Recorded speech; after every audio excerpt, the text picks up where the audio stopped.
खुशनंदन और प्रिया की प्रेम कहानी। जौनपुर के छोटे से कस्बे में रहने वाला खुशनंदन एक साधारण लड़का था। उसके सपने बड़े थे, लेकिन जिंदगी बहुत साधारण। घर की आर्थिक हालत ठीक नहीं थी, मगर दिल बहुत साफ।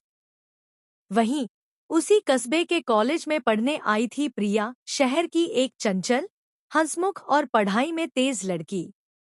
उसकी मुस्कान ऐसी थी कि जैसे सूरज की किरणें बादलों को चीरकर निकल जाएं। पहली बार दोनों की मुलाकात लाइब्रेरी में हुई। खुशनंदन किताब पढ़ रहा था और अचानक प्रिया आकर बोली, भाई साहब, यह किताब आपको कितनी जरूरी है? मुझे भी चाहिए। खुशनंदन मुस्कुराकर बोला, आप ले जाइए, मुझे आदत है इंतजार करने की। उस दिन प्रिया ने पहली बार ध्यान दिया। इस लड़के की आंखों में कुछ अलग सा सुकून है। दोस्ती की शुरुआत। धीरे धीरे प्रिया और खुशनंदन की बातें बढ़ने लगी। कॉलेज के गार्डन में बैठकर, चाय की दुकान पर खड़े होकर और कभी बस स्टैंड तक साथ चलते हुए दोनों की दोस्ती एक रिश्ते में बदलने लगी। प्रिया हंसते हुए कहती, तुम्हें पता है, तुम बहुत सीधे सादे लगते हो, जैसे पुराने जमाने के हीरो। खुशनंदन मुस्कुराकर जवाब देता, और तुम तो पूरी फिल्म हो। कभी कॉमेडी, कभी ड्रामा, कभी रोमांस। दोनों की नोकझोंक से क्लास के बाकी छात्र भी हंसते रहते। लेकिन धीरे धीरे ये हंसी एक अनकहे रिश्ते की गवाही देने लगी। अनकहा प्यार।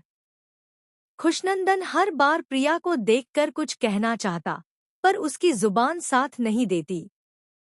वो सोचता, अगर उसने मना कर दिया तो हमारी दोस्ती भी खत्म जाएगी। लेकिन प्यार तो वो एहसास है जो कहे बिना भी समझ में आ जाता है। प्रिया भी अब उसकी आंखों में अपना नाम पढ़ चुकी थी। एक दिन कॉलेज से लौटते वक्त अचानक बारिश होने लगी। दोनों एक ही छतरी के नीचे खड़े हो गए।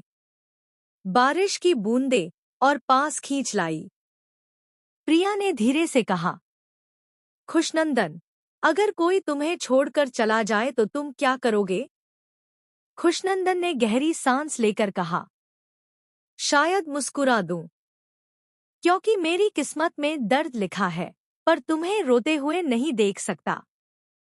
प्रिया चुप हो गई। उस चुप्पी में ही बहुत कुछ छिपा था। इजहार मोहब्बत। कॉलेज का आखिरी साल था। दोनों को पता था कि अब जिंदगी उन्हें अलग कर सकती है।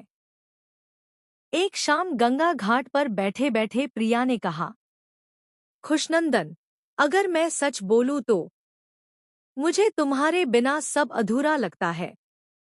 खुशनंदन की आंखें भर आईं। उसने पहली बार उसका हाथ थामते हुए कहा, प्रिया, मैं तुमसे बहुत प्यार करता हूं, लेकिन मेरे पास तुम्हें देने के लिए सपनों के सिवा कुछ नहीं।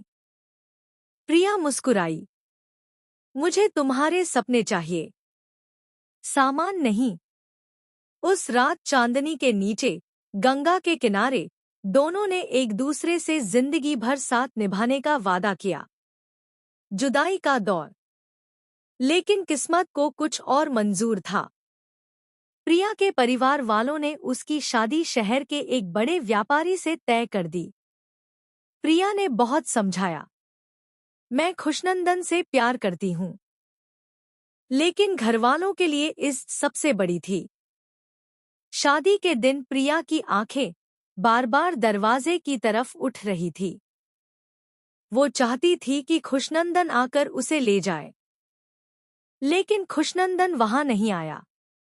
वो दूर खड़ा था, आंसुओं के साथ।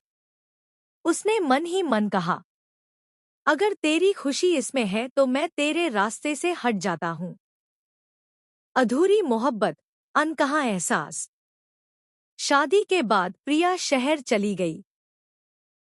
वो अपने नए जीवन में भी अक्सर गुपचुप आंसू बहाती।